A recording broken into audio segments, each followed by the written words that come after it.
tuangalie ni njia zipi zinatumika kwa ajili ya kudhibiti mgongano wa maslahi kwa viongozi wa umma. Zipo njia ambazo zinaweza zikatumika kudhibiti kwa mgongano wa maslahi. Mmoja wapo ni kutoa elimu. Ndio. Kutoa elimu kuhusu mgongano wa maslahi kwa makampuni, watumishi, viongozi na watumishi wa umma wote tunatoa elimu. Njia nyingine ni kuimarisha mifumo ya usimamizi na miundombinu ya kudhibiti mgongano wa maslahi. Njia nyingine ni uhamisho kutoka katika ofisi ambayo ni chanzo cha mgongano wa maslahi. Unaweza ukahamishwa wewe mtumishi wa umma kutoka ofisi moja kwenda ofisi nyingine pale tunapoona kwamba huyu uwepo wake katika ofisi hii anasababisha mgongano wa nini? Wa maslahi. Mfano labda wewe mwandishi huko hapa Uyui hapa, kabla kipindi hakijaenda hewani, unamwambia mtu huko labda, bwana kuna hivi na hivi na hivi, kwa hiyo jiandae, tukiuliza swali hili ujibu hivi na hivi na hivi, lina hela hili. Okay. Umeona hapo? Lina hela hili swali hili. Kuna mdau anasema ukijibu hili swali utapata nini? Utapata fedha. Rafiki yangu jiandae. Ukilisikia tu jibu 1 2 3 utapata milioni 2 hapo. Okay. Tayari unakwenda hewani, swali linauliza, ule bwana anajibu, anapata milioni 2. Watu wanabaki wanajiuliza, hivi yeye amejuaje hili swali hili jibu? Kumbe kuna mtu hapa kati yenu ametoa nini? Ametoa kodi. Vijana sasa hivi wanasema kutoa kodi. Ametoa kodi. Ametoa taarifa za siri. Kwa maneno mengine.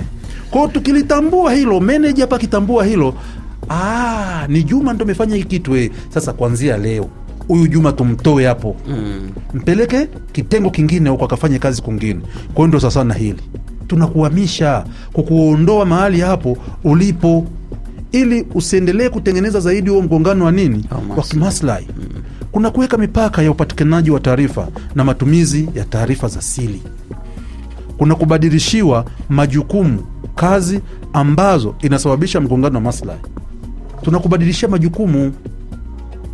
Hapa tulipo kuweka wewe panavuja taarifa kila siku. Mfano wazabuni wanapoomba nini? Zabuni, tenda zile. Tenda. Kumbe kati yetu au kati yenu nyinyi viongozi 4 5 pale, kuna mtu mmoja wapo anatoa nini? Taarifa kwa wazabuni huko, bwana kuna zabuni itakayotangazwa muda sio mrefu. Zabuni hii ina hiki na hiki na hiki na hiki na hiki na hiki na hiki. Embu jiandae kwa hivi vitu. Kamilisha hizi taratibu. Ukizikamilisha tu utapata zabuni ya milioni 200 hii. Unaona? Zabuni inatangazwa tu chap. Jamaa tayari ameshaipata. Ameshajiandaa yeye. Na kuleta mara moja.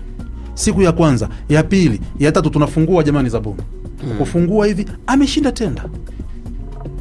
Sasa wengine wanabaki wanajiuliza, huyu mwenzetu alipata wapi taarifa na akajiandaa? Mbona hivi vitu hivi ni vigumu, sisi tumeshindwa kujiandaa? Lakini amejiandaa kwa sababu alipata nini? Taarifa.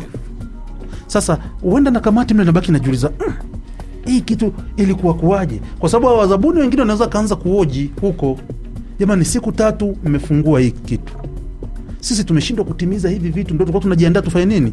Kutimiza. Huyu mwenzetu amewezawezaje? Nashangaa watu wanafanya uchunguzi pale mara moja wanagundua bwana hivi taarifa wewe uzipataje? Namtumia tu mtu kwenda kumzunguka kule. Mimi si jamaa nilichomekea. Alinipa kodi. Kwa hiyo nimemkatia. Wewe ukitaka tukata na wewe. Unaona? Kwa hiyo vitu vya namna hii tukikugundua kwetu serikalini huko, tukikugundua tutakuondoa. Tutakutoa mahali hapo. Ndio maana tunasema kubadilishiwa nini? Majukumu. Au wakati mwingine hamjawahi kusikia kwamba afisa fulani amehamishwa, amepelekwa makao makuu kwenda kusoma nini? Magazeti. Yes. Hamjawahi kulisikia hilo? Ipo. Hiyo ipo. Sasa hivyo ndio hivi vitu tunasema kubadilishia nini? Majukumu. Au unaweza ukashangaa mtu ni mwasibu. tunakutoa pale kwenye kitengo cha uhasibu, tunakwambia nenda ukakae pale masijala. Kazi yako lakini nini? Ni uhasibu. Maana yake tumeshaona wewe pale kuna kitu unachosababisha nini. OC imeingia ni ya milioni 6 mfano. Hiyo OC haitoshi kulipa madeni hata ya watumishi, lakini wewe mhasibu msaidizi umeshaenda kuambia watumishi kule OC imeshaingia ina milioni 6, kwa hiyo mtalipo wote nini madeni. Alafu watumishi wanaona kimya, hakuna madeni yote yanayolipa. Watumishi wanakwenda kwa mkuu, tulipe, mbona pesa imeingia? Nani amewaambia? Fulani ametuambia. Hatuwezi kukuacha hapo, ndio tutakutoa. Kwa hiyo ndio huku unakuambiwa kubadilishwa nini majukumu. Unaweza kubadilishwa majukumu kwa sababu wewe pale ulipo unasababisha mgongano wa nini wa maslahi. Kitu kingine ni makubaliano au maelekezo ya kutofanya jambo linalosababisha mgongano wa maslahi. Kuongeza uangalizi wa ukaribu. Ni lazima tuwe na uangalizi wa karibu. Kila taasisi lazima iwe na uangalizi wa karibu kwa watumishi wake.